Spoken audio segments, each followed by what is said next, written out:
It's time to feel the rage. Welcome to Film Rage, where we talk movies in theater, streaming, and classic films as well.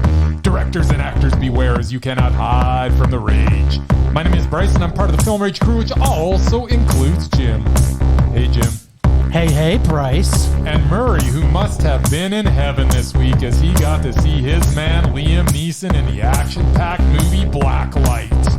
Hey there, Merman. Yo. So with the introductions out of the way, let's rage on. And Bryce and I were firmly planted in the pits of hell. In fact, probably the lowest circle of hell. Well, thanks to all who've been supporting us. If you love our independent podcast, please support us and join the Film Rage community by joining our membership at buymeacoffee.com/FilmRageYYC. All members get special episodes and content only for members, and all members that sign up will get a special limited edition Film Rage merch item. Get them while they're hot, just like you are, who's listening. If you cannot commit to a membership, you can still buy us a terrible movie rental and dare us to see it. And you know what? We will. Thanks to our listeners from all over the world. You make this a perfect day on earth that you listen to us. Now go forth and rage.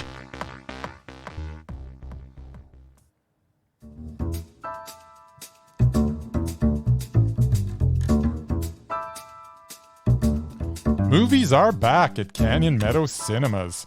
We are open for your viewing pleasure with great new films opening weekly. All health-regulated protocols are in effect for a safe and enjoyable experience. And don't forget, we should be your first choice for your next birthday party or special event. Can't make it to the cinema? We got you covered. Order concessions from our online store, and you can either choose curbside pickup or get them delivered via Skip the Dishes, Uber Eats, or DoorDash. For more details, go to canyonmeadowscinema.ca. Here at CMC, we would like to thank you for your continued support, and we are looking forward to seeing you at the movies.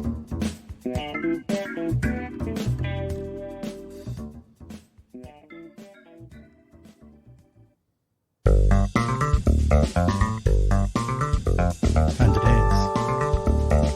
Oh, streaming.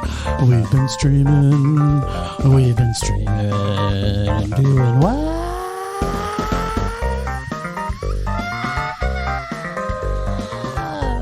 Yeah, we've been streaming, Jim. But not everything on our assigned list. Never. Not even Murray. Bryce is a rebel just like me. Yeah, this week. Ketchup and potatoes here. Yum, yum. Taste it. We're back to Dum Dum. Yes. We watched a movie on Shudder. Dum Dum. It is called All the Moons. All the Moons is a tale of a young girl in the late 19th century who is saved from certain death by being turned into a vampire by a woman with somewhat ulterior motives. It is a gritty and beautiful film about family and loss. Took a little bit to get into, but once I did, I was all the way in. The dynamic between the girl and the father figure of sorts was well done. There are so many good scenes in this, and one really bad one that affects that the effects department needed to do better. The scene where the girl rises from under the snow really needed to be reshot. The goopy snow that looked more like a vanilla milkshake than snow really needed to go. I like the deliciousness of ice cream. And then in the next scene that takes place moments later, her hair that was just covered in wet snow is bone dry. Not really possible. I'm going to choose to ignore that 2 minutes of this film. And normally, I would let that wreck the entire thing for me. It would, yeah. But I'm going to focus on the tremendous amount of emotion I felt for the main characters and how truly great this was. This is the second best vampire film I've ever seen. All the Moons was Mondo. Snap. Okay. Well, let's hear it from our resident... No, it's your turn. It's my turn, but we're gonna let the resident vampire expert take on this at the very closing. Oh, we are? Get ready for it, people. All right, well, first off, this was in a language that I don't think I've ever seen a movie made in. I don't know what Basque is. Spain, I believe. It's a part of French, Spanish. Yeah. It's cool, and I thought that was very, very, very neat that it had kind of a different language than we're used to seeing films in. So kudos to that. And the film also had a subtitle in maybe that language. Largi Gustiak, maybe? I'm thinking? Maybe. I don't know. It's cool. First off, need to know my passion and confused feelings that I have with nuns at all times. I am frightened by them, but at the same time, listening to the Monks' Bad Habits album to death as a young man, I've also been very turned on by nuns. You got a nun movie, I'm already dialed in. And in the first 5 minutes of this film, I am fully jacked. Because I thought it was going to be a nun movie. But it's not. But alas, as with nuns go, they don't stay long. So much to do, so little time. Then the real story of our CLF starts to unwind. So, you all know what that means. CLFs usually mean ugh. But what an undertaking by this lead actress. She's very good. I hope I pronounced this right. Hazia Carneros, maybe? Maybe. This film is all her, and she is brilliant. The levels of complexity in this film are very deep and would be a challenge for any actor, let alone a young person, in their very first film. Calling this a horror is a stretch. But there are many horrific scenes, and parts of this are horrifying. But this is a very unique film. As you realize, she's a vampire, but we are not always clear about what the rules that govern this vampire universe. Just like our heroine is just as confused. This film is dark. It's full of religious overtones and some awkward insinuations at times, which makes the story even more complex and creepy and unique. It's got influences from My Girl, the movie. My Girl. Yeah. My Girl. Frankenstein, Interview with a Vampire, Let the Right One In. And also, it's a period piece. So much easier to find dead bodies back in the middle of a war zone or when it's a famine. Oh, the good old days when you could just find dead bodies lying around everywhere. This film is so beautifully shot. Yeah. The dogma in this film is so cool and well done as a period piece. This new approach to an old horror genre was fresh, and the darkness and simmering evil on this was slow and percolating like a delicious cup of coffee. So much that it brewed a delicious fresh batch of old-style New Rules Vampire of Mondo.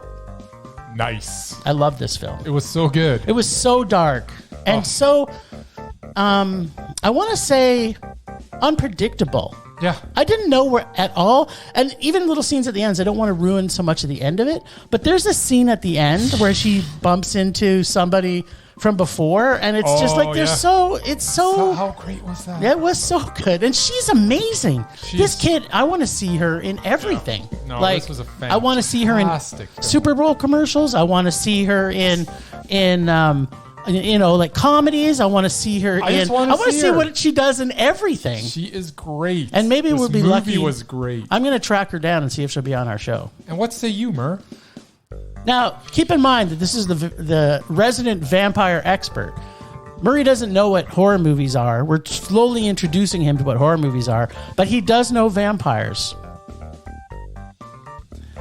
I obviously watched the wrong film. I don't know what the hell you two are talking about. Okay, I'm sounding a little like a broken record now. Isn't Shudder supposed to have horror films? Oh, there was horror in this. It's the third time in a row I'm disappointed by a movie that's supposed to be horror, and it's not. I'll take a fantastic movie, whether it's horror or not. That's right. And as you said, vampire films happen to be a favorite of mine. I'm not an expert, but it is one of my favorite horror genre. It is your favorite horror genre, is it not? This one hardly qualifies. Apart from the drinking blood and the living forever thing, this really wasn't a vampire flick. No killing, no sucking blood, no flying, No wooden stakes. Yeah. None of that. Doesn't need it. Didn't you like the fact that the bees, though, were afraid of her? Whatever. Like, that's pretty cool. That's cool. And the main character just walked around in the daytime in direct daylight. But sunlight. wasn't there a little explanation? There was No, a transference of There her. was a transference. Anyway. It A happened mud in the bath. snow It was a and- mud bath. It reminded me of Bryce's favorite vampire movie, That the right one in? Twilight. That's not my favorite vampire movie. I assumed that it would was. be number 3 now. Because that one had vampires playing baseball in the middle of the day. Which was So, awesome. yeah. Wait, now I'm confused. I don't know where to argue here. Meanwhile, because Twilight is terrible. Every other vampire in this film can't be near sunlight, and like they burst She's into flames. the birth Yeah, of a but new she generation. apparently can just walk around and go to church. Right. Go to Did you church. fall asleep during a vampire going to there church? was a transformation. Ever. Much like the last film I watched on Shudder, this has just been a drama about an old guy raising an orphan. It might have been a meh. But a vampire film with no vampires is a rage. Watch Let the Right One In. It's so much better. Absolutely good. watch It Let the is. Right Yeah, One it's In. number 1. And it is better, but I honestly, this is the second best vampire movie No, I have not ever even watched. I would say it's up there for me too. I'm not saying I love the vampire genre. I did like Buffy the Vampire Slayer and Pee-wee's death scene, but Yeah, that might be the one of the best best scenes ever of it all. made. It's so and good. I think we can all agree on that, right, Mur? Pee-wee's death scene, and Yeah, it was humorous. it was the best. Come on, where have you seen a better death scene than Pee-wee's death? I obviously was a bigger fan of the Never. Well, apparently we're at polar opposites. Yes. Speaking of polar, we're going to talk about a movie that's in the Northern Hemisphere that these two didn't watch. I watched about 15 minutes of it. All right. I watched 0 minutes of it. Okay. Well, it's called Ann Plus, and it's on Netflix. Da-dum. And it's spin-off of an actual TV program by the same name, which you can't get anywhere, by the way. I just tried to figure that out. I looked it up. I was like, oh, it was Yeah, I based kind on of a wanted TV to. series. I kind of wanted to see it, and now I can't. So, just in time for Valentine's Day, we got a love story unlike most you will ever find. This is a story of love, relationships, friendships, community, and one woman's journey that we, as the viewer, get invited into.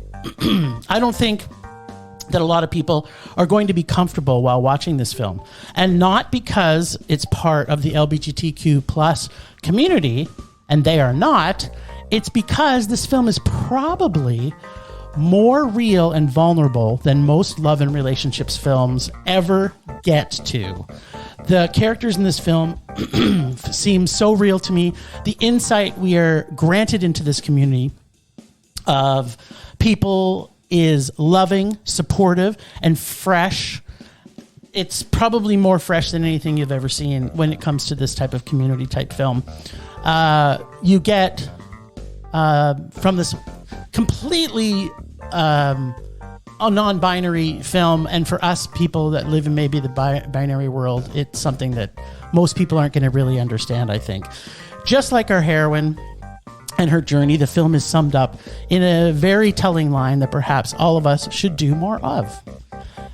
The best investment you can make is in memories. It's something that completely resonates with me as I continue to age. And plus was an introspective and heartwarming mondo. I wanted to do a bit of unpacking, but apparently we won't be able to unpack anything because these two have nothing to add. The characters were real. At times it felt like a documentary because the acting was so brilliant. And it just got a really good... As I was watching it, I'm thinking to myself, this is the way that movies need to be made, where people all speak their language and everybody is the character that they're portraying. They have a character in there that is, I guess, part of the plus side of the LGBTQ plus, and there is a person that's transitioning. So it's so well done. It's just people have to see this, and I think all people on all levels of spectrum. Is Mondo. And it's on Netflix. It's on Check it Netflix. out. As is. BigBug. Da-dum. Big Bug. Jim insisted that we see. Oh, yes. I certainly By did. Jean-Pierre Jeunet, which I Yes. had no idea who he was. Apparently, he did Amelie. Jean-Pierre Jeunet. He's one of my favorite directors of all you go. times. The gist of the story is a group of bickering suburbanites find themselves stuck together with an android uprising causes their well-intentioned household robots to lock them down for their own safety. And this was actually set in the future, 2050, I believe, is the year they picked, where basically everything's automated, which I am in constant fear of. I think most of us are. Well, to borrow a phrase from this film, this movie was homo ridiculous.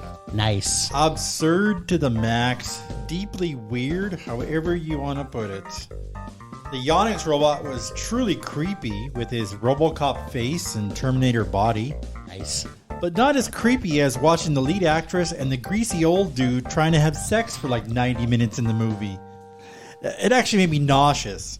Sweet. Now, this film did have some humorous moments, and the house robots were highly entertaining, especially the walking Einstein brain. But the story was lacking, and it kind of made me hate technology even more than I already did. You should fear the future. Just a meh. Yeah, still got it to a man. So I did. It was sort of funny, but yeah, stupid at the same time. I do love stupid. BigBug. BigBug. Quirky and simple is this film. Visually, it is something to behold, and the set designers should be commended, but the film as a whole was just not there. No real laughs, and nothing of any real substance was there. I was hoping for so much more. If it were not for the spectacle of the environment and the clever robot designs, I would have been completely bored. But as it stands, in spite of its many shortcomings, I am giving it a meh. But I recommend watching it with the volume and the subtitles turned off, and just enjoy the world that Jeunet created, without the pesky dialogue, weak attempts at humor, and story getting in the way. On second thought, I've changed my mind. There was too much dumb. This was a rage. Ooh. There you go. See, I was being nice. Well, I'm going to be real nice. I know you are. All right. So it's a French comedy sci-fi, is what I would say. It was French and it was sci-fi. Oh, February. I have a feeling the remainder of this month may not destroy my soul for eternity like the past part has. Let's find out. The color saturation in this film is so amazing. I can only describe as a sumptuous and luscious experience to absorb for your eyes. I could not stop laughing or smiling all the way through this film. They have a lot of Jean-Pierre's troupe of actors he uses, plus French Francis McDormand robot and Lance Henriksen lookalike robot. And true to form, as I was wondering at what point in the film I would be blessed by the signature French gratuitous nudity. And then voila, in an episode of Homo Ridiculous, we get Human Zoo. Thank you, Jean-Pierre. You always deliver. Every character, including the robots, are well designed and constructed and fully developed. I loved every single frame of this fantastical futuristic sci-fi full of sarcasm, backhanded insults to humanity and technology, and the cutest Jack Russell you will ever see in a movie. Jean-Pierre, as I have said for years, has a grasp of the absurd and characters unchallenged by any other director except maybe Wes Anderson. My dream in life is to have them team up to make the perfect movie that has ever existed, which up until now has been Flea. But there is still hope, so we will see. I'm still young enough to perhaps see them team up to make a film. If you doubt what I am saying, expect to see robots trying to be human, sex robots, robots implying sex with humans, robot humor, freaky-ass evil robots, robot quorums, and of course, robots that can clean up dog vomit on a moment's notice. And that's only what we get from just the robot awesomeness in this film. That doesn't even include any of the humanity and amazing things the Homo Ridiculous offers, and that is meant with a double meaning, Murray. This movie is darn near perfect. This film is a fucking mondo. I hated it. I loved every single frame of it. Perhaps the jokes were just over both of your heads, which I can understand. You don't fully understand French. They were not. It was completely awesome. Funny. I got most of the humor. I just found most of the humans in the movie annoying. I love the robot. That was hated intentional.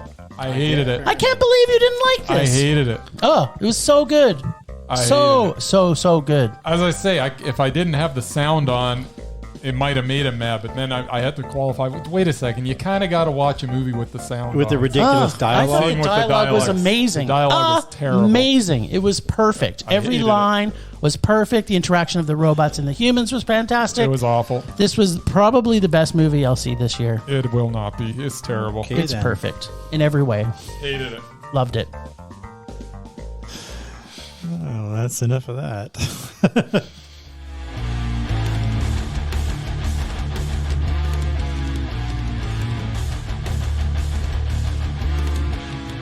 All right.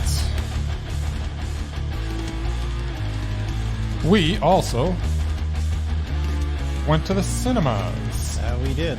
Yeah, baby. Bryce saw all three in one day. Indeed. Indeed, I did. Deedly doodly. We're going to open with Death on the Nile. Death on the Nile was not as bad as I thought it would be. Another Agatha Christie novel adaptation from director and star Kenneth Branagh. After the disaster that was Murder on the Orient Express, my expectations were very low for this one. But with a good supporting cast, Branagh pulls off a watchable mystery. The bad includes the performance of Gal Gadot, who was out of place in a sea of competent actors, and the lack of chemistry between her and Armie Hammer, who is as dull as I've ever seen him. Yes. I would be remiss if I didn't mention that the shots of Egypt look more like a Pixar production than a live-action feature.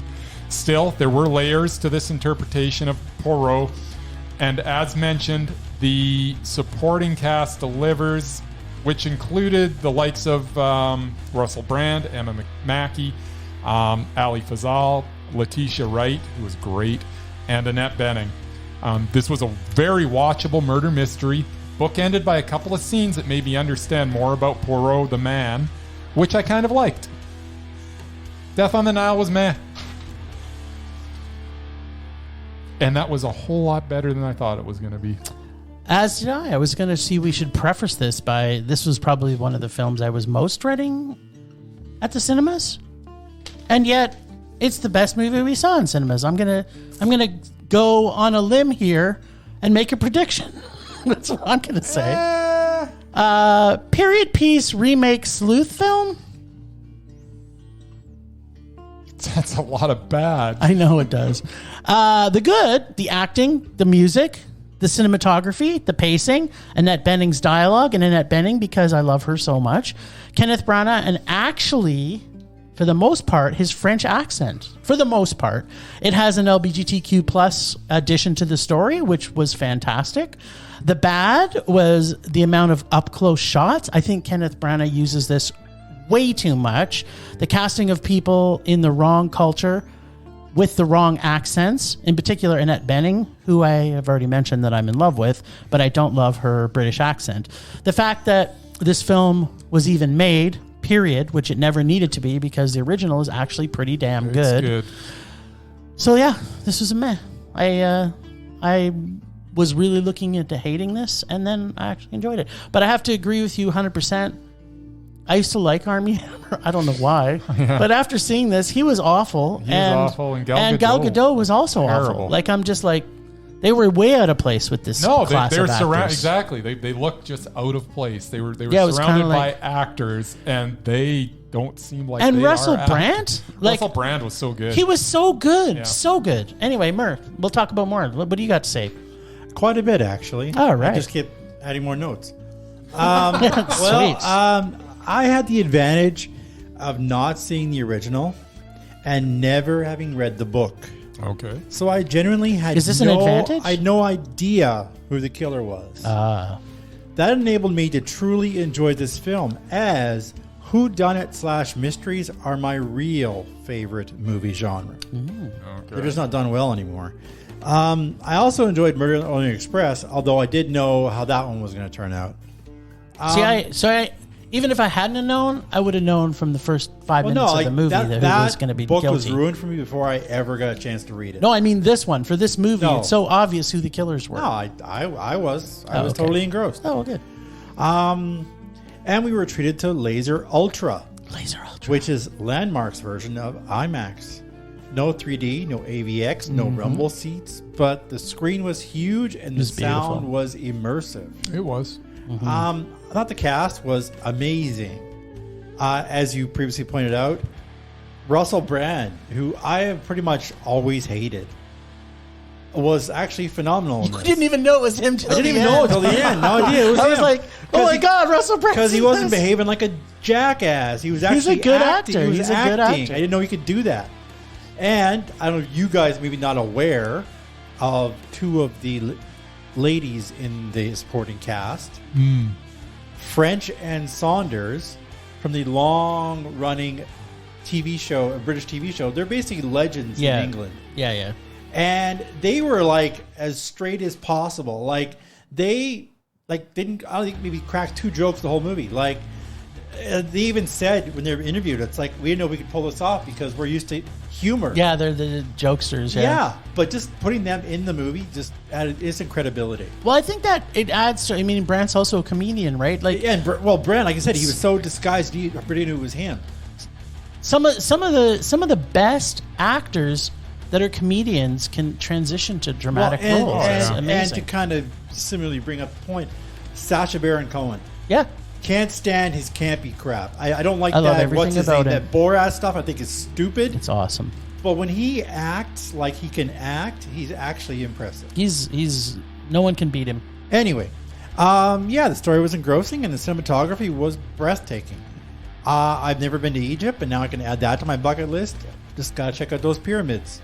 And yeah, it was an amazing story. This was a Mondo. Cool. I had a couple of points where I was kind of pissed off, though, as we're watching.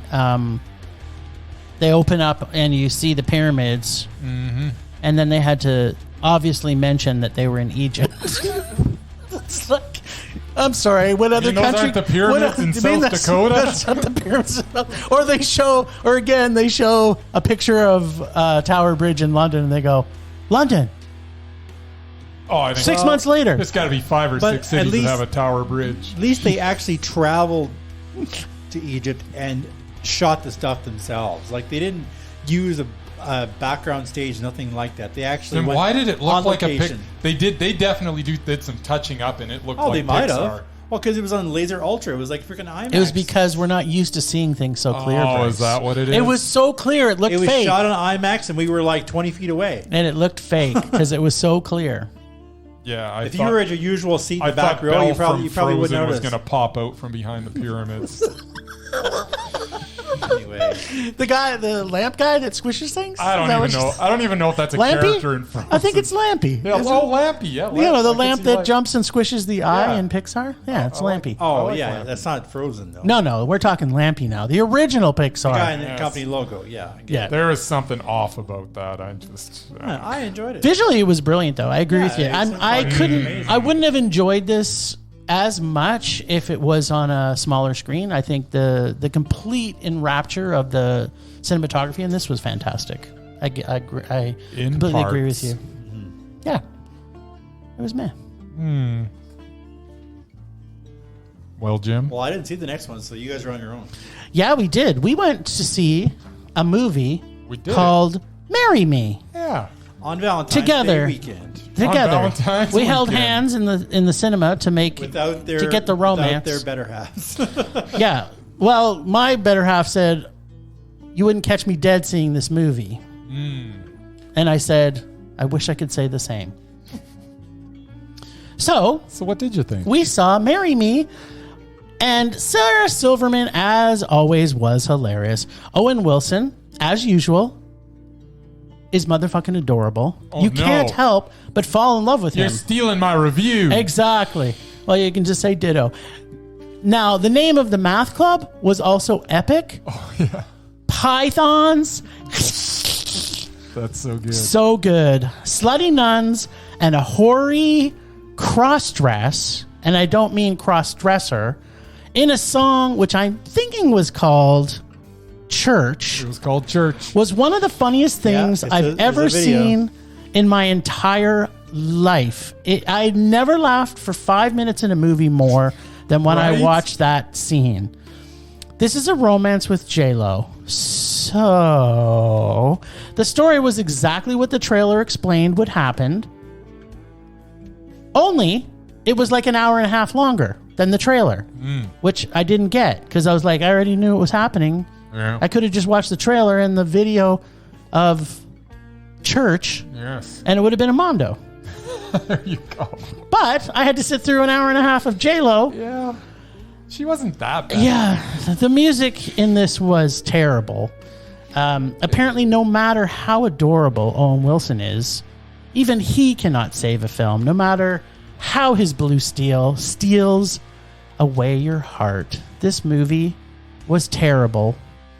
I can't give anything more just because 5 minutes in the movie was the funniest 5 minutes I've ever seen. Because I have a feeling that they did not know that was as funny as they were doing it. Oh, they did. I think they were probably serious. No, they were not. Yeah, no, this was a rage. The movie is absolutely terrible. From the time that she doesn't know how to use a fucking blender. And so there's terrible things in it. There was not one thing that was original in this other than that video. Nothing. If they have like every rom-com, there's like the Carrie Fisher comedy friend. No, I'm not. I'm trying to not have you say anything, but this is a rage. This movie was awful. Not gonna say it's a rage. Ugh, you are mentally ill. So you watched BigBug and you gave it a rage. Yeah, and you're it was awful. Oh my god, you are mentally ill. I cannot believe. I can't stop talking about how terrible this movie was, and that 5 minutes is the only thing good in it. Yes. Now, please. Tell me. I cannot believe we actually went to this, but to be honest, I'm glad we did. In a weekend of very low expectations, this was the second film in cinema that was not as bad as I had anticipated. And really, how could it be? Owen Wilson is adorable, and Sarah Silverman can make me laugh with her facial expressions alone. I mean, J-Lo was in it, but she wasn't terrible. Do not get me wrong, the sappy ending and the overall theme was blah. But the in-between segments had me laughing more than I thought, and I could in the presence of Jennifer Lopez. And to be honest, the performance of the song Church was worth the price of admission all by itself. I did not love this film, and I did not dislike it at all. And dare I say, kind of liked it. I had a pretty good time watching this, so I guess that makes it meh. This movie is terrible. I can't believe... The times that you were laughing, though, wasn't laughing because it was funny. You were laughing at how stupid it was. There were times... Does that count? No, it does count. There were times that I was laughing at how stupid it was, but I do believe that the writers and the directors also realized how stupid it was. I don't know. I'm pretty sure they did. I don't think so. People who make rom-coms don't think that way. They think this is a love story, and people should make it fun. This wasn't the typical rom-com. It was exactly. It had the exact same plot as every. Yeah. You could literally have written it, like I said many times before, with rom-coms. But with you could take the script from the very first rom-com, which I'm not sure what it is, and then just plant it in there and put a couple of comedic guests on the side. You got a little Sarah Silverman. It doesn't matter. It doesn't matter. You got a little Owen Wilson mixed in. Doesn't matter. Which makes it meh. No. Okay. I just want it to be known that Bryce is an idiot on this, and he's an idiot on BigBug. Unless you like romance movies, don't see this movie. It's terrible. It's not that bad. Just watch the video of Church Definitely on watch YouTube. the video for I wish Church. I could see that video. I went on to YouTube. The actual video for that song is boring. There's no nuns. It's just her singing. It's like it's not based off the movie. Murray. It's just a basic Maybe video. search the movie version of Church. Maybe someone will upload it or something. I would say that other than that, that was probably worth the price of admission because I only paid $10. There you go. But the rest of the movie made me that makes it meh. sick to my stomach. I threw up a little bit. In fact, a lot. Speaking of sick, these two were vehemently opposed to seeing Blacklight, which is the next Old Man Liam Neeson movie, which I really enjoy. And these which you two convinced us to don't. see. I didn't convince you of nothing. I went by myself intentionally, but Bryce apparently decided he needed to see it anyway. I also went by myself. Yes, intentionally. There you go. Actually, this is leading. Already seen it. This is leading to a knock. Did you actually see it? Oh, you're gonna find out. Okay. It was Bryce ruined the surprise. Anyway, Sorry. Yeah, old man, know it was a surprise. old man Liam Neeson plays Travis Block, a government operative who come to terms with his shadowy past and basically all the crap he's done. When he discovers a plot terrorizing U.S. citizens, Block finds himself in the crosshairs of the FBI director. Yeah, he also once terrorizing helped predict. audiences. This is going downhill. It is. Call it a guilty pleasure, but I truly enjoy watching Liam Neeson, the old man, kicking ass. Though there wasn't nearly as much in this one. He could barely lift his legs. Fun fact, this film reunites Neeson with Aidan Quinn, who both played the same character in Unknown. What? Yeah. I'd like to say I love this Okay. film, but I didn't. What? Murray! Story was No, blah, which- Murray! The story was blah, which you would expect from a script written by a former government politician. Neeson was decent. The rest of the cast was just blah. Just give it a rage. I did enjoy the chase scene between Neeson's Dodge Charger and the garbage truck. Really? I haven't seen a good. He didn't get a scratch. Not a single scratch on his car. Not one. I have a feeling all three of us are going to talk about that. I haven't seen a good heavy vehicle chase scene like that since Eddie Murphy stole that cement mixer in Beverly Hills Cop 2. Okay. I could never give Liam a rage. Never. Oh, you know it deserves But it. this is definitely a low man. Still glad I saw it, and I enjoyed it a hell of a lot more than Jackass. Apparently, because you gave that a rage. Unload. Go ahead. All right, Liam Neeson, you need to stop. This is getting out of hand. It pains me to watch you do action sequences, and please never run in a movie again. I am in pain watching you, almost as much pain as you seem to be in. I'm going to pass on this, I'm going to pass this on to Jim now, as I'm sure he will echo everything I would say anyway, and we can discuss after. Go ahead, Jim. Tell us about the horrible acting, implausible script, the horrible little vomit-inducing kid, the dumb conveniences, and the just overall ridiculousness. I mean, come on. You drive one of the most recognizable cars on the street. You're running from the FBI and you park it right outside the motel room you're staying at. That's smart. And As an expert FBI undercover agent. That was with the ending. You expect me to believe a man that has done wrong and would do or kill anyone to keep his mission going would all of a sudden repent because Liam Neeson says he should be ashamed? What is going on? This is no indication. There's no indication this man would be ashamed of anything he has done. Okay, Jim, go ahead. We'll discuss this after. And really, Neeson's tricked out car cannot catch up to and is outmaneuvered by a garbage truck. What is going on? By the younger, faster Liam Neeson. This is such an unbelievable rage. Okay, I mean it this time. Take it away, Jim. Are you sure? I'm sure. Oh, we're going to talk about this for the rest of the podcast. I'm just giving you a heads up. Okay. No one mentioned that the subtext on this story was they're going to need more men. Yeah. For what? Yeah. Does anyone know why they need more men? Because there change his diaper. There were only 2 FBI agents that are working for the director of the FBI. Yeah, but then same four showed up guys. when he had to kill them all But at the there's still only dude's house. 4. FBI has thousands of agents. Apparently, Murray doesn't know either. Okay. Like I said, it wasn't written very well. But what about why they called it the movie Blacklight? There was some, Which I also don't understand. there's some implied thing about UV light. Wait, that I let's don't find out if remember. Murray knows what Yes, because I watch crime dramas, and a black light is used to spot fluids in blood. Okay, so at crime So so what scenes. does in that have this to do with movie, Liam Neeson? in this movie, was there a From blacklight what I ever can used? tell, no, but this was basically bringing to light all the crap the shady FBI guys they were put doing. a black light on what the FBI's doing. It was a metaphorical black light. and seeing all the jizz stains. Oh, the jizz There you go. stains. The jizz stains. Okay, See, so you should have gone with me. I would have so- explained it to you. So we're gonna need more men for the cleanup of the jizz stains. That's it. exactly what I'm getting from this. Okay, well, you know what? I don't fucking care anyway. So,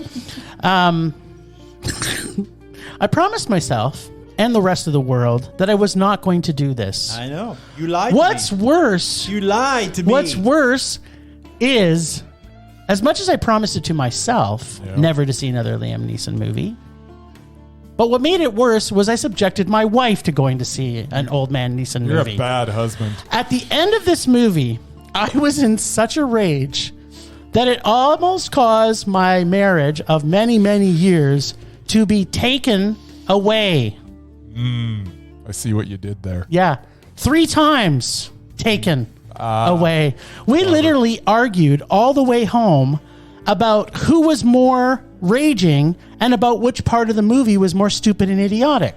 We had to drive home in silence, and my back is still sore from sleeping on the couch for 3 nights for the suffering I subjected my wife to. This film is by far the worst Old Man Neeson movie to date. It is. I'm assuming that it was written for or by really old people who have a form of old person slow mental challenge or dementia, or for 7 or 8-year-olds who haven't completely formed their brains. This is assuming, as every single scene had a moment of idiocy and literally took the characters in the movies 5 minutes to understand what was happening. So they would bring back into the storyline and re-explain exactly what you just already saw. It was almost like having a narrator coming in and trying to explain the blatantly obvious things that apparently they assumed the audience was too dense to understand. You know, when you're watching a movie with your grandfather and every 5 minutes he asks you, what did he say? Or what was happening? I just dozed off. And then you have to go and re-explain it to him. This shows Neeson as a complete idiot, where he apparently is the best in the FBI at knowing how to get things done, Neeson style. From moment 1, when he goes to rescue the lady in the mobile home, where there is an angry, surprisingly racist mob standing in a 5 line out in front where there's 2 cops guarding it. It's like they couldn't get past those 2 cops. And Neeson, with his genius, just walks to the back and puts his head in the window and says, hey, so smart. What's up? But then he goes and creates this like weird diversion anyways. Why didn't he just, He'd just pull her out the window. Pull her out the window and Yeah, go. that's exactly what I was wondering. I was like, why not just pull her out the window? That right away I was just like, okay, I can see where this movie's going. Because they're racist. You want to blow their stuff up. Oh, yeah, well, that makes way more sense. To the unneeded garbage truck chase, where the agent who's driving is convinced that a garbage truck can outrun a Mustang through the city. To the completely obvious storyline, where I learned nothing new, and I lean over to my wife and explain a play-by-play of what exactly is going to happen next every 5 seconds. She eventually had to slap me and tell me to shut the fuck up. To every single scene in this movie that was completely awful and rage-inducing, but as per usual, I wasn't truly in a full-on Neeson level of rage, or as I like to say, an NLR. Until there was one thing that we were all waiting to happen. Finally came to light. Now, what could be missing from a Liam Neeson movie that maybe you would wait the entire half the movie because we were going to be surprised that it could possibly happen? What does every single OMN have? What does it have? I don't know. Oh, right, a kidnapping. There's got to be a kidnapping. So, once that happened, my NLR just got into the worst level of NLR I've ever experienced. I want to publicly and on record say that I am sorry, Monique. I know I deserved that punishment on the couch. I will forever promise never to bring you to an OMN film. I don't want to call it film, it's film. Ever again. And even under peer pressure to fit into the cool kids and film rage slap club, I will never, ever go see another one of his films. So I will binge watch the entire Mary-Kate and Ashley compendium of film classics before I ever go and see one. Oh, and in case it's not obvious, this was a sadistic rage, and apparently a masochistic one as well. Apparently, I am a bad boy and spanking myself stupidly with a Neeson stick. please, I am begging both of you now. Whenever a Liam Neeson movie comes out, please ask me to give all of my electronic devices away so that I never know that it's coming and then I'll never by accident ever see one again. Yeah, Is that enough rage for you? It was so bad. Well, I guess this is my revenge for making me see through that god-awful Jackass movie. Jackass was so good. Yes, did I? Can we not? Okay, so after he goes on his splurged race through the city with a garbage truck and his fabulous car, and then the guy jumps out and runs right to his person who's his contact at the newspaper, and then Neeson walks up to her, and then he just like, okay, just whatever. walks by. Apparently, I don't need to know any facts. Yeah. Or when his family goes missing and he supposedly knows everything about everything. And he's like, I better start making some phone calls to schools and stuff. I was just like, what is happening now? The weird thing is at the end, too, where he's like talking to Aiden Quinn's character, and he's like going on and on and on and on and on and on, but at no point does he bring up his family until like the very end. Wouldn't that be the first thing?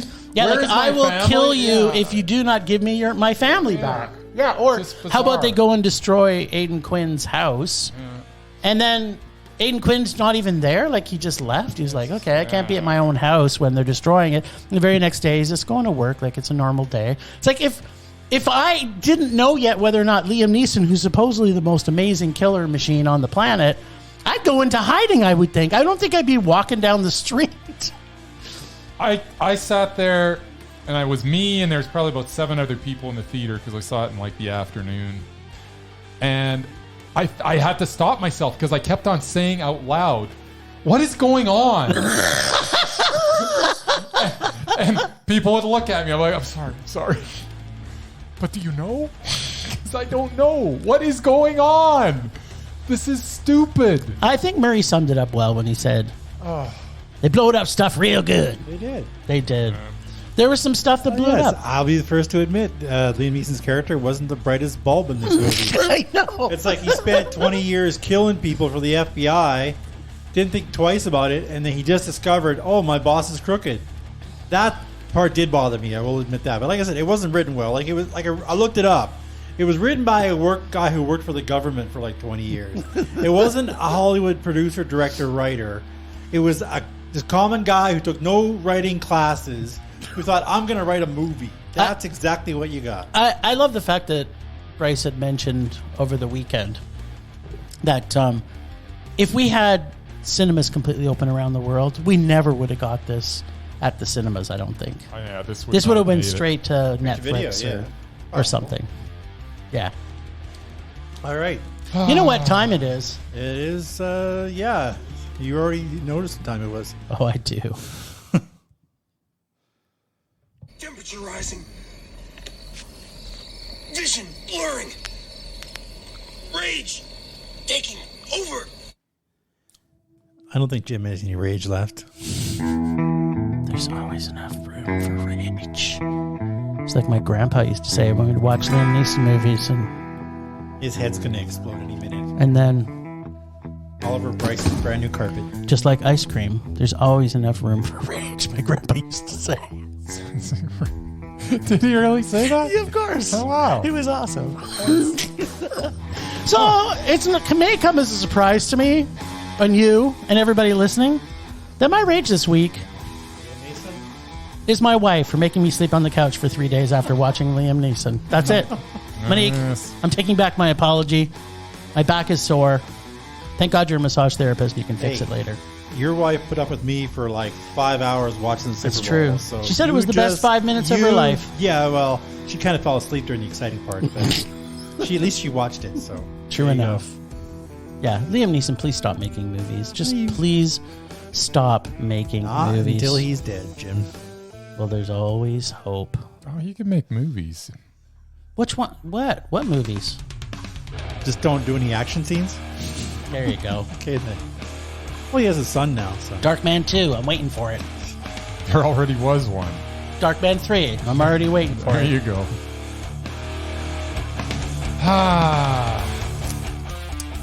Well, my rage is, what else? Liam Neeson just stopped making action movies.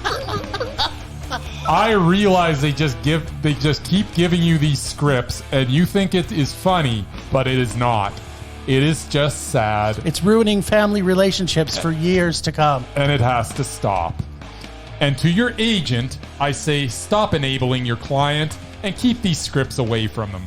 There was a time when you were a solid actor, and now you will forever be known as a joke. That is on you. That is my rage.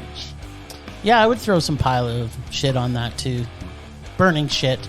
Because he was amazing in Darkman. He was amazing in probably one of my favorite Despair Mothers, The Good Mother, which I don't think you've ever seen yet, have you? No. Which you have to see. He was brilliant in that. Mm-hmm. He's been brilliant in a few things. You didn't like him in Rob Roy, though, did you? Not really. Okay. Maybe that was the start of his action films. And it was downhill from there. So, Murray, what's your favorite Liam Neeson movie? Do you have one? I like a lot of them. I like the Takens. You like all of them? I like the Takens. All three of them. What? That was the start of my love fest with Liam Neeson. That and he had a freaking lightsaber in Star Wars, okay? That was just cool. Anyway. Yeah, but. He's in Gender's List, too. Rage subsiding. Pulse slowing. Anger fading. Oh, hang on. I jumped the gun there. At Cinema Recall, we want to present to you the finest in film analysis. Yeah, like action and gore and sex. We will look at classics by Kubrick, Lynch, Godard, De Palma, and Coppola. I don't know who the that is, but I'm looking at classic bodies of Christina Hendricks, Keanu Reeves, Salma Hayek, Ryan Reynolds. We are a serious show for film lovers who enjoy indie foreign films, art house gems, and classic black and white features. Well, I enjoy big budget blockbusters with great action and sexy people. Maybe our podcast can celebrate all aspects of films, like people who feel like your weird way and like people who feel like my weird way can like get together, man. They can? Yeah. Huh. You know, I like that. Cinema Recall is available everywhere you find great podcasts. Follow them on Facebook and Instagram under Cinema Recall Podcast and on Twitter at cinema_recall. Freaking love the Vern. Oh, baby. All right. Please tell me this isn't the top Liam Neeson Best Liam movies. Neeson movies of all time. Oh, fuck me now. Though I shouldn't do that for next week. I actually didn't have any good ideas this week. So I Liam Neeson again. pulled this off the net. All Liam Neeson Actually, all the time. I've had this in my back pocket for a couple of weeks, but again, because we moved up our podcast time by like 4 hours, I wasn't as prepared. I wasn't prepared. Anyway, it's a list of the worst reviewed actors in Hollywood, according to critics. Okay, so it's not your list. No, it's the critics' it's list. the list I pulled off the net. It's a big list, so I'm going to do this in 3 parts. Part 1 begins now. Starting with Madonna. Maybe Madonna should just stick to singing, which I'm also not that fond of, but at least she's more respected in. Throughout her acting career, she's gotten no fewer than 7 Razzies. That's more than any other actress ever. I guess she has those 7 Grammys to console her. Oh, counter. Next up, Gary Busey. The Busemeister. In 1979, he got an Oscar nomination for his work in the Buddy Holly story. Yep. These days, he's best known as appearing on reality TV and in straight-to-video features. Nice. He's also the only person who ever looked crazier than Donald Trump on Celebrity Apprentice. And the dude just should have worn a helmet. True In case you that. didn't know, he was in a motorcycle accident, and that's when the crazy came out. Next up, Jessica Alba. 2018. Nice. She set a record for the most poorly reviewed movies of the past 2 decades. Wait, so is this from number 1 down, or is this number 30 worst, down? From the worst to the least worst. To the least worst, okay.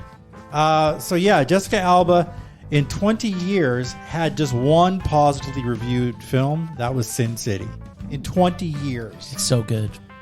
Next up, William Shatner. Oh, the Shat. This one pains me because I'm a huge fan of the Shat. William I do like Shatner to Shat he's myself. beloved in geek culture for his role as Captain Kirk / TJ Hooker. But he's an acquired taste as a performer. He also sings. Yes, he does. Him and the Leonard Nimoy album is fantastic. We have Gwyneth Paltrow. Ooh, snap. She won an Oscar in 1999 for Shakespeare in Love, but clearly did not deserve it. In 2020, Glenn Close told ABC that when Paltrow won, I thought, what? That doesn't make sense. Close felt that Motherfucking Glenn Close? Fernanda Montenegro was a better option for the award. I love agree Glenn more. Close. Plus, she's a kook with all of her goop nonsense. Goopy. Next up, one of our beloveds, John Travolta. Oh, baby. Unfortunately, his misses seem to far outweigh his hits. The doubted Rotten John Tomatoes, Travolta. he has no fewer than 7 movies with 0% ratings on Rotten Tomatoes. Those include he is doubted. Staying Alive, Look Who's Talking Now, Gaudy, and Trading Paint, whatever the hell that is. Oh, it's bad. He even won a Razzie for that last one. We didn't even mention Battlefield Earth. So good. Then one of our favorite girls, Denise Richards. Oh, Oh, dear Lord. I didn't think we'd ever talk about her again. we on can this never podcast. stop talking about I Denise wasn't here for Richards. that whole thing. When Entertainment Weekly ranked the worst Bond girls ever, she was number 1. Dr. With a Christmas, bullet? Dr. Christmas Jones. Although I did enjoy the movie, it was just ridiculous that she was a nuclear scientist. Sweet. The publication actually decreed that the inexplicably sexualized nuclear physicist, its verdict, even Q didn't have a gadget to help Bond escape from that disaster. No doubt. Then, one is going to cause some controversy and little rage from one of you, Nicolas Cage. That's a joke. Has any actor divided opinion like Nicolas Cage, even on our own crew? True Some enough. think he's a genius. Some have absolutely no idea why he has an Oscar. You just have to see Pig and you'll know. So even when Cage earned a Razzie Award nomination, some fans still think he at least offers something different. Final decision is up to you. Steven Seagal was once a martial arts star. His acting has been totally slammed on a regular basis. Oh, God, yeah. Seattle Times wrote, his on-screen personality is petulant and humorless. His voice so grating, you want to reach for a mute button. That's what they said about On Deadly Ground. Could be said about any of his I movies. feel like I'm on deadly ground. He has rarely gotten glowing reviews from his co-stars either. Maybe that's why he went to law enforcement. Good for And him. the last one for today, Kate Beckinsale. What? She's made her fair share Vampire. of critical misses. Yeah, Pearl Harbor, Whiteout, and they claimed Underworld series, though I loved them. To name just a few, but none of the bad reviews seem to affect her overall self-confidence. She once told Howard Stern in 2021 she had a very high IQ of 152. Whoa, I don't doubt that. And she looks damn good in tight leather. As a vampire, she can suck my blood any day. Exactly. Part 2 to come later. That's all I This is got. the best. This is the best part 1 ever. Actually, this may be the first part 1 ever of the Merman Minute. There you go. All right. All right. Well, So what are we doing? I think we're gonna get Murray to get us some lists next week. Or did you put together some for us to I talk put about? together one. I don't know if you're going to like it. Yeah, well, I'm sure we're gonna hate it. At least I hope we do. And believe me, Is it Armageddon 2? Was there a No. second one of that? I spent like an hour trying to match up actors. Yes. It's just hard. I mean, the first one that comes to my 2 was like Raising Arizona and Fargo, but they all have like 5 actors in them. Plus, we did Fargo Because already. a lot of them, they're not in movies together, so it's kind of hard to find. But Yep. I found one All right, let's have it. called The Wicker Man. Oh, yes. Nicolas Cage, Not the original? Ellen, no. No. And Ellen, those people aren't on our list. Nick Cage and Ellen Burstyn, who are both in that movie. Nice. I looked and looked and looked, trying to find out where it was streaming. All I could find was Prime, so I may have trouble finding it, but I might have to have a movie party. there you go. Anyway, Okay, I'm game. okay then. Brycey? I really don't want to watch The Wicker Man. I hated the original, and I did not like the remake either. But we'll get to find out who's It more was- mesmerizing. It was amazingly worse than the It's original. got too mesmerizing. I think Nick Cage is going to be hitting the bricks, but we'll see. We'll see. I'm not going to. Predict? I'm not going to have any, preconceived Wait a minute. notions. Wasn't I think that particular film though is a bit of a death blow to Mr. Cage, but I'll have to watch it again. But we did see Ellen Burstyn in Queen Bees, and she was horrific in that. Yes. Almost enough to remove her. I actually tried to find a movie with her in it, so you could remove her, but I couldn't match her up with anybody else. Why do on you the want to list. remove her? Why? What do we have against her? Well, I couldn't. Well, Other than you Queen couldn't- Bees. Exactly. Anyway, Hey, Murray's just looking out for us, Bryce. I'm trying to get rid of somebody on the list, and it hasn't been working. So It's tough. You know what? Maybe it's because they were mesmerizing to begin with. That's how they got on That the and list. a lot of them aren't in movies together, so you can't match them up. Well, the day that Viola Davis and Frances McDormand get on the list together, There you go. it could be a terrible, terrible day Guess for it'll the happen future someday. of humankind. Is that all we got? I think that's all we got. Okay. Be prepared next week. Oh wait, we still have what you call it? Oh yeah, right. All right. We have a whatchamacallit. Having an off day. You know, we got to whatchamacallit. All right.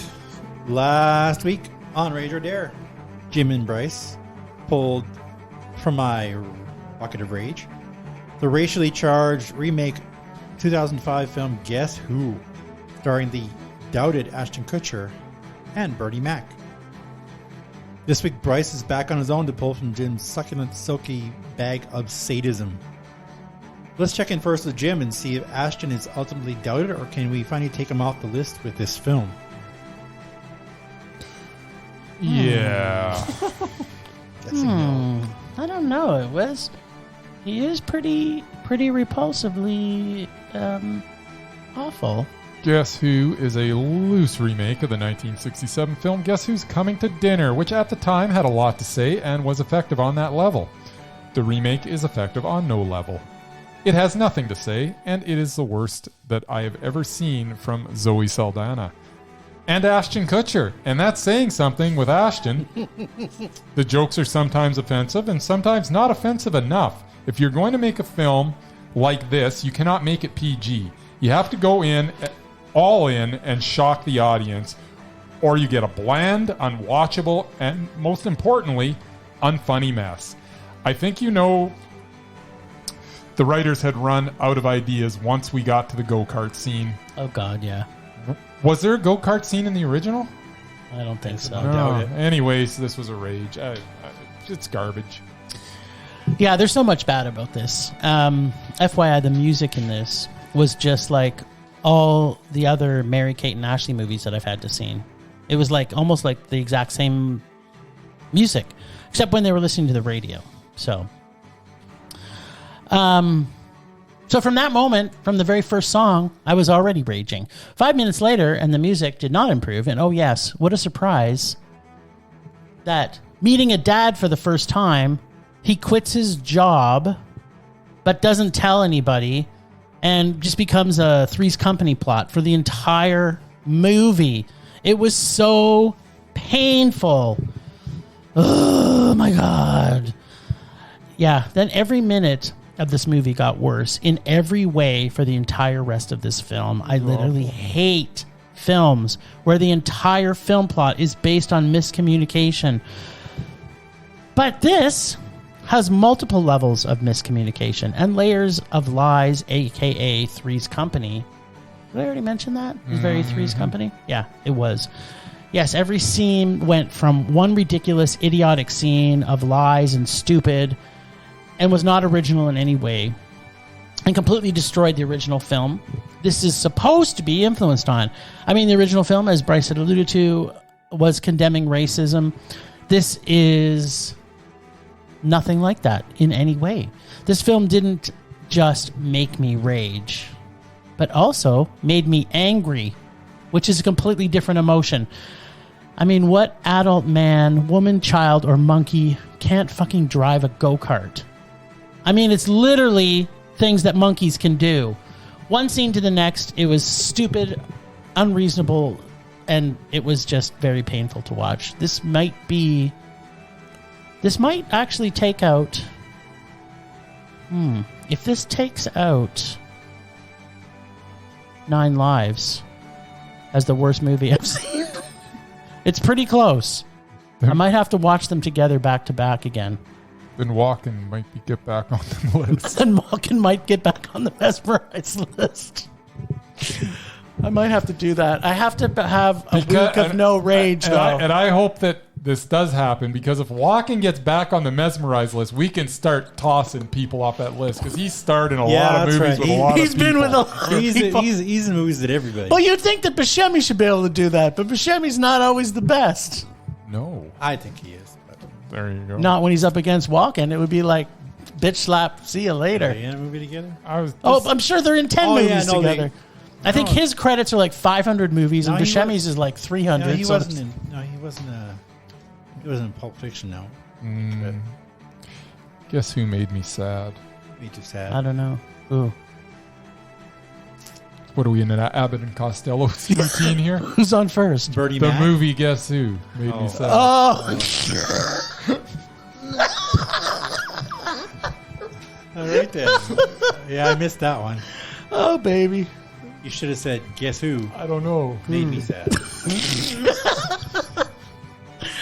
Okay, so that's enough of this week. Oh, you got it. I got to pick from the bag now? Who is this? This is Bryce, isn't it? Bryce's turn. Oh, yeah, you got to take from my tasty bag. Take from my teat. Succulent. Suck from my bag. teat A lot of S's there. of sadism. Oh, he's taking a big one. He's not. There's two. Oh, there's a little big. No, he took a big one. I don't know what this is. What is it? You don't know what that is? You don't know what Pretty Woman You know is? what Pretty Woman is? Oh, Pretty Woman with Julia Roberts? Yeah. You've got Pretty Women on there. That's well, it should be a woman. Okay, if there's a wait. movie Yeah, called you're Pretty right. Women, then I'm going to watch Oh, it. right. yeah, let's see if there is. Is it Hold supposed to on. be Pretty Woman? Or Pretty Women. Maybe. Let's find out. For those of you at home, he has written down Pretty Women, With an W-O-M-E-N. E-N, that's right. Do you know there's 2 Pretty Womens? And I'm just wondering if that's what he meant to write. I don't think so. does he want I the think I Julia meant Roberts to put. I think I meant to Woman? put Pretty Woman. Yeah. Given his affection for The delightful comedy with Julia Roberts and Richard Gere. Yeah, the worst movie I've ever seen, next to 9 Lives and Guess Who. I went to that movie by accident, by the way. accident. I think you definitely need to rewatch it. We were going to something, and we ended up in the wrong theater, and the other one had already started, so we just watched it. Yeah, I feel sorry for you. That's happened to me twice in my life, where I ended up in the wrong theater. I've had that a couple times too. I remember one time we were going to Big Top Pee-wee. Oh, yes. So then we sat down, and wasn't? it wasn't. It goes up there, and the first thing we see is Tom Cruise's face. And the dude that I went with, his name was Nan. He goes, "That's not Pee-wee." At which point I laughed for like 15 minutes. It kind of made the fact that I had to sit through Cocktail almost worth it. Cocktail. I literally Also, I one of my literally was favorites. laughing so hard. That's not Pee-wee. Did you eventually get to see Big Top Pee-wee in I cinemas? didn't see it in cinema. That's crazy. I never It's the went there. best in cinemas. Yeah, I had to watch it on my The little kiss scene is little almost as good as his 36-inch death tube scene. TV. Yeah. All right. So much rage this So week, much people. rage. People. Thanks, Ragers, for listening. Thanks to Senate Film Rage crew and family, who you can find on our show notes. Find us everywhere on social media at Film Rage YYC. Check out everything Film Rage at filmrageyyc.com, including our merch site for Redbubble and TeePublic. Make sure to get your Film Rage Awards t-shirts before the Oscars so your voice can be known. We always wanted to make this a raging blast for all the listeners, so please comment, like, and subscribe, and send us emails to filmragecalgary@gmail.com. Dare us to see terrible movies to fuel our rage. But no matter what you do, why don't you please just make us rage? Please? Pretty please? Please? That's it for this week. Rage on! Rage on.